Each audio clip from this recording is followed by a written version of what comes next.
오늘 우리에게 주신 하나님의 말씀은 시편 22편의 말씀입니다. 구약 성경 816면에 있습니다. 시편 22편의 말씀 우리 한 절씩 교독하겠습니다. 내 하나님이여 내 하나님이여 어찌 나를 버리셨나이까? 어찌 나를 멀리하여 돕지 아니하시오며 내 신음소리를 듣지 아니하시나이까?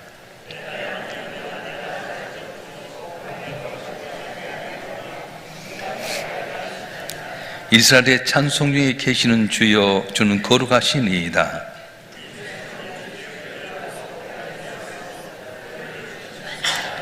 그들이 주께 부르짖어 구원을 얻고 주께 의뢰하여 수치를 당하지 아니하였나이다.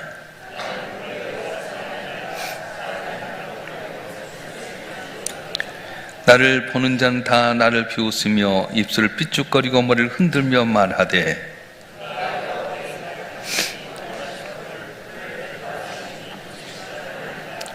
오직 주께서 나를 모태에서 나오게 하시고 내 어머니의 젖을 먹을 때에 의지하게 하셨나이다.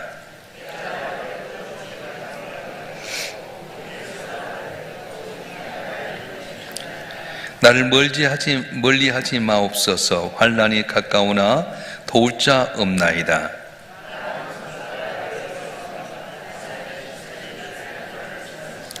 내게 그 입을 벌림이 찢으며 부르짖는 사자 같으니이다.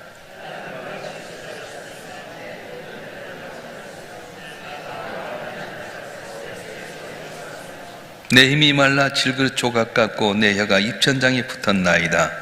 주께서 또 나를 죽음의 진토 속에 두셨나이다.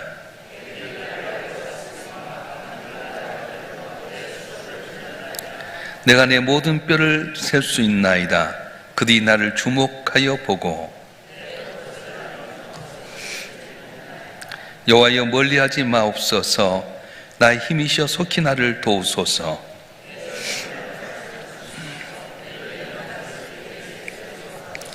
나를 사자 입에서 구하소서. 주께서 내게 응답하시고 들소의 뿔에서 구원하셨나이다.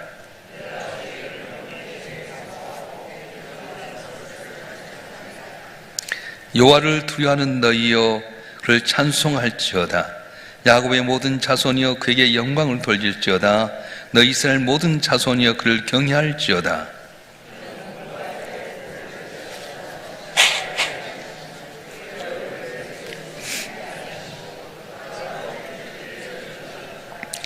큰 회중 가운데서 나의 찬송은 주께로부터 온 것이니 주를 경외하는 자 앞에서 나의 소원을 갚으리이다.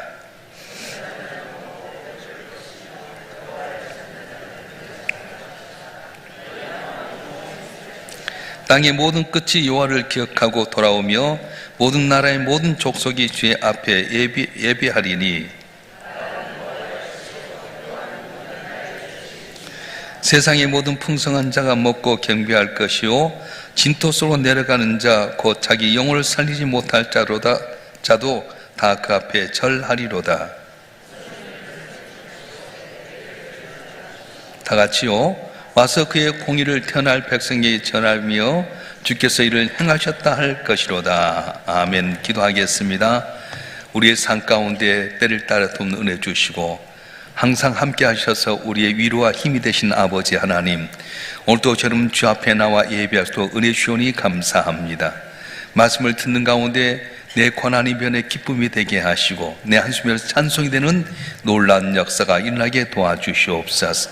부조한 종을 세우시고 주의 말씀을 전토록 하셨사온즉 오늘도 주님 권능 예수로 붙들어 주시고 주의 성령으로 기름 부어 주셔서 아버지 말씀을 잘 전하게 하시고 우리 모두가 주님을 영화롭게 하는 존귀한 자들이 되게 하여 주시옵소서.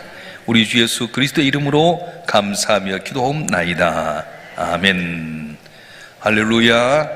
오늘 새벽에 나온 여러분의 삶 가운데 남이 알지 못한 큰 은혜가 함께하기를 바랍니다.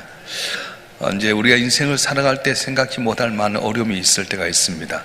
예수 잘 믿고 신앙생활 잘했음에도 불구하고 고난이 올 때 우리는 어떻게 합니까? 기도합니다. 하나님 도와주시옵소서. 하나님 은혜를 베풀어 주시옵소서. 그런데 우리를 힘들게 하는 것이 뭐냐 하면 고난 자체가 힘들게 하는 것이 아니라 내가 부르짖었음에도 불구하고 하나님께서 안 계신 것처럼 느껴질 때 하며 침묵한 것처럼 느껴질 때 참 고난이 많이 더 있다고 하는 겁니다. 오늘 본문의 주인공은 다윗인데 너는 내 마음이 합한지라 인정받았던 다윗이었지만은 오늘 1절에 보면 어떻게 부르짖습니까? 우리 1절 말씀 한번 보겠습니다. 시작. 내 하나님이여 내 하나님이여 어찌 나를 버리셨나이까? 어찌 나를 멀리하여 돕지 아니하시오며 내 신음소리를 듣지 아니하시나이까? 아무리 불러도 대답이 없고 하나님 안 계신 것처럼 여겨졌을 때에 지금 다시 하는 이야기입니다. 왜 하나님 사랑한 자의 부르짖음에 침묵하시는 겁니까? 왜 그 침묵 가운데서 잠잠고 있습니까? 침묵의 끝이 무엇입니까? 다윗은 지금 자신의 상태가 사람이 아니라 벌레라고 이야기하는데요. 한번 읽어보겠습니다. 6절 말씀 시작. 나는 벌레요 사람이 아니라 사람의 비방거리요 백성의 조롱거리니이다. 사람이 아니라 벌레라 했던 것은 밟으면 터져버릴 것 같은 이 벌레처럼 존재가 없는 무가치한 존재로 전락해버렸다는 것입니다.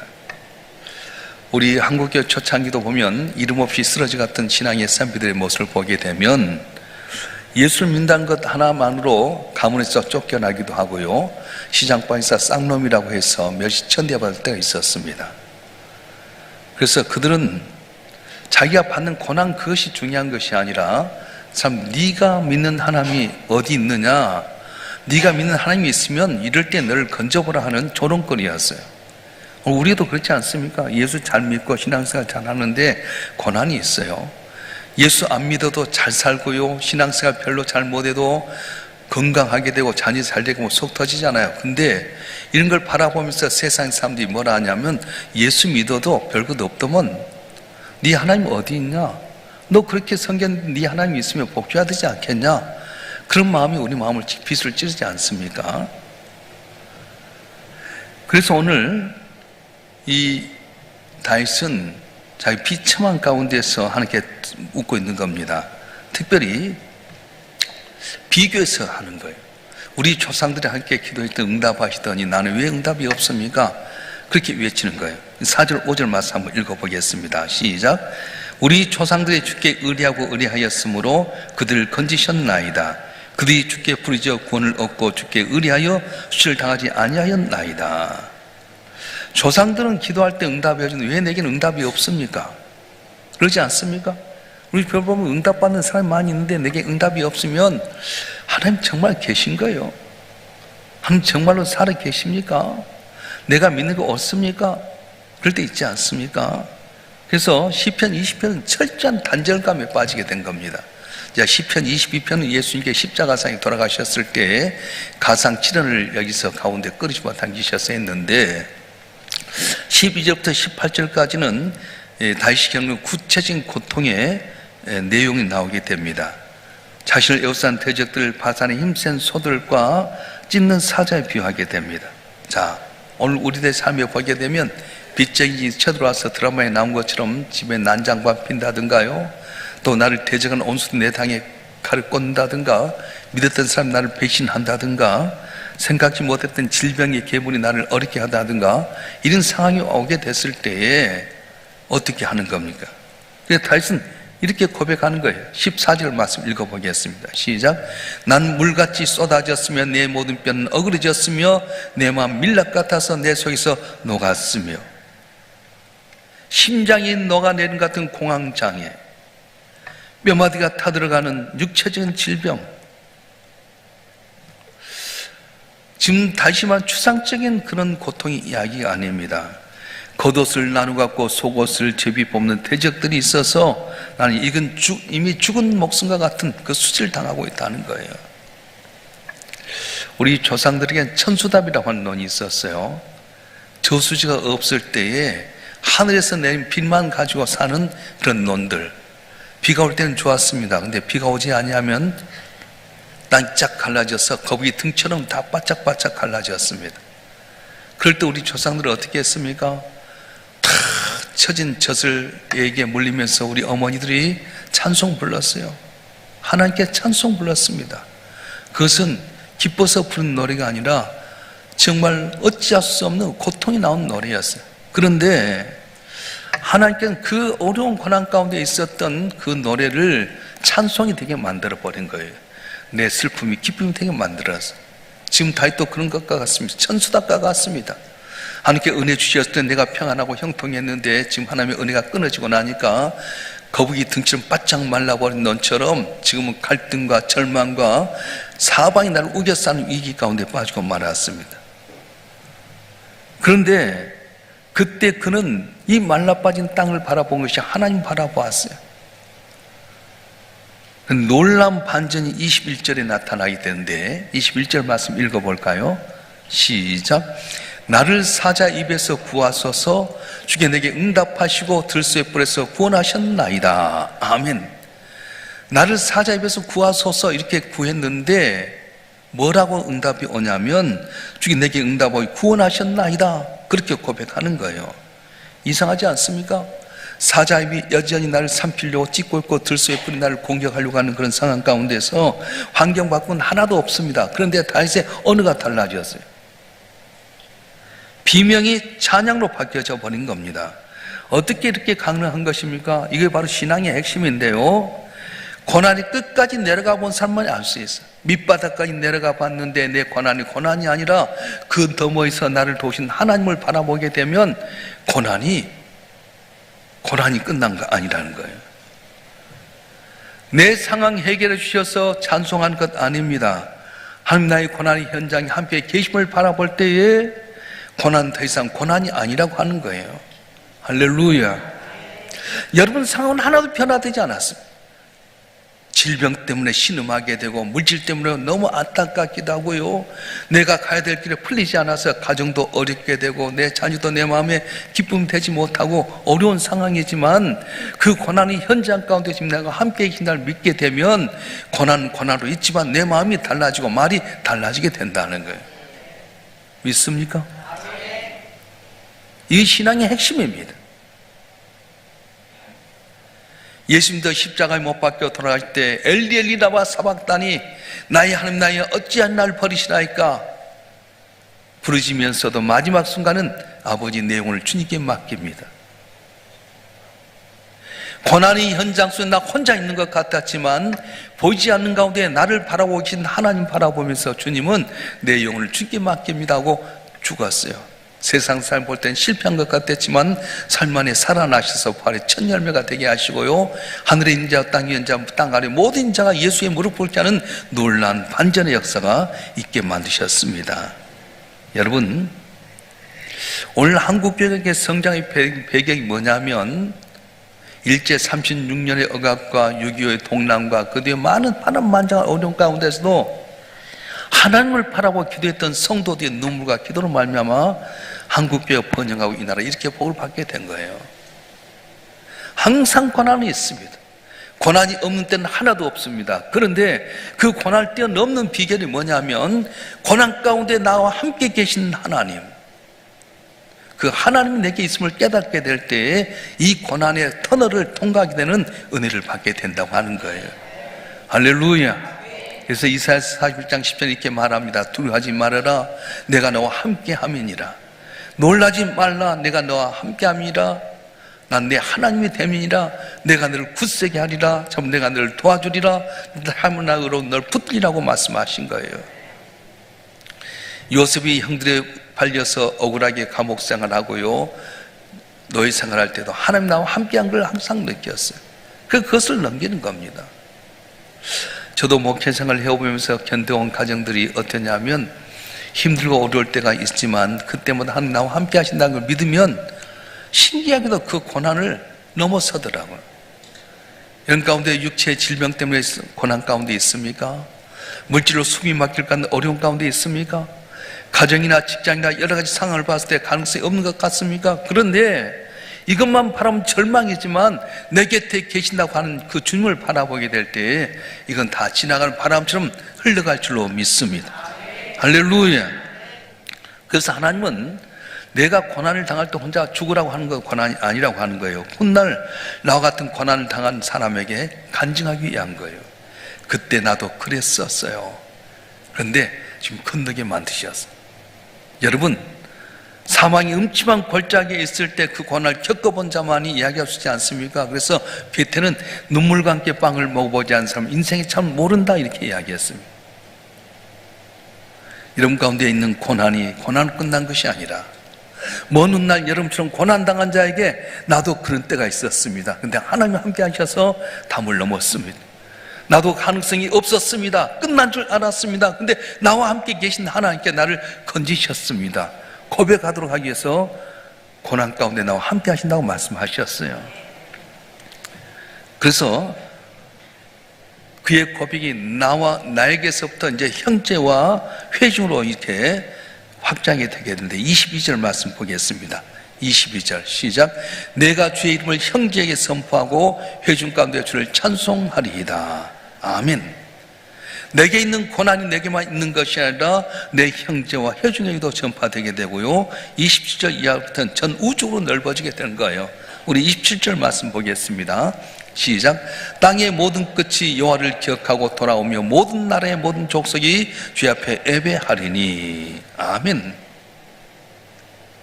여러분이 당한 고통 지금 비참하게 여길지 모르겠습니다. 그런데 하나님께서는 여러분의 인내와 승리를 통해서 장차 태어날 후손들에게까지도 공의를 전하고자 하는 거예요. 그래서 고난이 간직이 되지 않습니까? 왜 김삼만 목사 우리에게 힘이 되냐면 그분이 우리 교회에서 했잖아요. 나는 우리나라에 제일 1등을 한 거였다. 고난을 나보다 당한 번 없다. 그런데 그 고난 가운데 주님 바라봤더니, 오직 주님 바라보고 7년 하쯤 섬겼더니 넘치는 복을 주셨다. 그러잖아요. 누구나 고난이 있어요. 고난이 없는 사람 하나도 없습니다. 그런데 고난 깊으면 깊을수록 깊은 계곡 속에 물이 참 더 넘치게 되는 것처럼 여러분 한 분 한 분 고난이 많이 있을 때 그걸 이겨내고 주님 바라보면 그 고난의 깊은 계곡에 넘치는 은혜로 풍요로운 가운데 베푸고 나눠주는 귀한 기적의 역사가 일어날 줄로 믿습니다. 그래서 오늘 우리의 고난은 십자가를 닮았어요. 시편 20편 1절에 보게 되면 십자가에 돌아가실 때 주께서 나의 하나님 어찌하여 나를 버리셨나이까. 실패로 끝난 것 같았지만은 그러나 그 예수님의 실패 같은 고통 때문에 온 인류가 구원받는 역사가 일어났습니다. 예수님은 하나의 고난이었지만 그것이 여러 사람들에게 퍼지게 되고 온 우주처럼 다 구원받는 초석이 됐다고 말씀하는 겁니다. 시편 22편은 어찌하여 나를 버리셨나이까 절규로 시작해서 그가 이를 행하셨습니다, 다 이루셨습니다라고 승리로 끝나게 되는 겁니다. 혹시 여러분 가운데 벌레처럼 밟힘 받고 있는 분 계십니까? 하나님이 보이지 않는 캄캄한 어둠 속에 계신 분 계십니까? 염려하지 마십시오. 여러분의 비명은 결코 허공으로 사라지지 않습니다.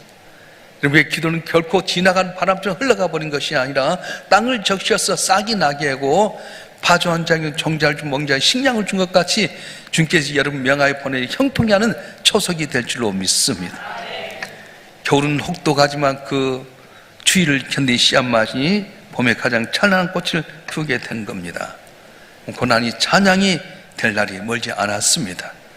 겨울이 길면 길수록 봄이 오는 소리가 짧다고 했던 것처럼 얼마나 힘들었어요. 지난주까지도 너무 추워가지고요, 우리 목사님도 막 벌벌벌 떨어서 내가 내복 좀 입으라 할 정도로 추웠잖아요. 근데 엊그저께 날씨가 너무 따뜻해 보니까 입춘이더라고. 입춘이 뭔지 알아요? 봄이 와버렸어. 봄이 와버렸어. 긴긴 겨울 같지만 인내하고 주님 바라보면 나도 모르는 사이 내 인생의 뼈마디를 아프게 했던 그 고난이 변해서 감사 찬송되는 기적의 역사로 변화될 줄 믿습니다. 눈물이 변해 진주가 되신 하나님께서 오늘 또 눈물로 아뢰는 여러분 한 분 한 분 삶 가운데 놀라운 기적을 나타내셔서 눈물이 진주가 되고 한숨에 찬송이 되고 여러분 삶이 많은 사람에게 간직이 되는 복된 삶이 되길 주님으로 축원합니다. 축원합니다. 기도하겠습니다. 감사 예물 주님만 믿습니다. 무명으로 1,000번임 드렸습니다. 아버지 하나님, 살다 보면 고난이 옵니다. 예수 안 믿는 삶 잘된 것 같아도 예수 잘 믿는 저희들 가운데 고난이 와서 사자가 삼킬 것처럼 들소에 뿌리 날 찌르는 것처럼 고난과 어려움이 있게 되고 사람의 발피에 밟혀서 터져볼 것 같은 벌레 같은 미약한 죄로 빠져 있지만은 주님 그 가운데 나와 함께 하시고 나 동행하신다고 말씀해 주셨습니다. 긴긴 겨울이지만 끝까지 견딘 자가 봄에 싹이 나고 아름다운 열매 맺듯이 이 어려운 시대 속에 오직 주님 바라고 저 앞에 아뢰는 모든 심령들에게 저들이 알지 못한 그 은밀한 것으로 만족해 존귀한 역사가 일어나게 도와주시옵소서. 육체적인 질병으로 걱정 근심한 자에게 치료의 강선 바라여 주시옵소서. 히스기야처럼 고침받고 생명이 연장되어 하는 영광을 나타내는 성도들 되게 해 주시옵소서. 물질로 인해서 숨도 못 쉴 만큼 어려운 자들이 있습니다. 아버지 하나님, 내 빈그물이 차고 넘치게 하여 주시고 이사의 가문 가운데 순종해서 100배의 복을 받았던 것처럼 성도를 한 분 한 분 믿음으로 나갈 때에 100배의 복을 허락하여 주시옵소서.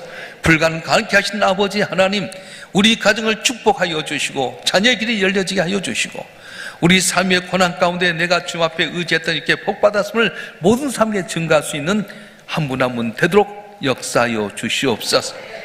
믿음으로 귀한 예물 뒤에 쌓은 즉 믿음대로 복을 내려주시고 저희들의 삶이 간증거리가 되도록 은총을 다하여 주시옵소서. 오늘도 오직 주님 바라보고 입술로 구했던 것 하나 땅에 떨어지지 않기를 원합니다. 아버지여 역사하여 주시고 우리들이 주의 간증자대로 복의 복을 다하여 주시옵소서. 보이지 않는 가운데 생기는 많은 봉사자들을 낱낱이 기억하여 주시고 시작은 미약했으면 나중에 힘이 창되기는 귀한 은총으로 갚아 주시옵소서. 이 나라의 민족도 속히 회복되길 원합니다. 정치, 경제, 사회, 문화 모든 문제가 주의 가운데 평탄케 하시고 회복되게 하시고 열강 가운데 그리스도의 향기를 나타내는 대한민국이 되게 하여 주시옵소서. 우리 주 예수 그리스도의 이름으로 간절히 기도하오며 이제는 우리 주 예수 그리스도의 은혜와 아버지 하나님의 극진하신 사랑과 성령님의 감화 감동 이로 충만 교통하심이 오늘도 주님 앞에 나와 예비하며 주님께 영광 돌리는 주님의 사랑하는 자들 한 분 한 분 위에 이들의 가정과 생업과 남은 삶의 여정과 우리 일산 명성교회와 우리의 조국 대한민국 위에 지금부터 영원토록 함께 하시기를 간절히 축원하옵나이다. 아멘.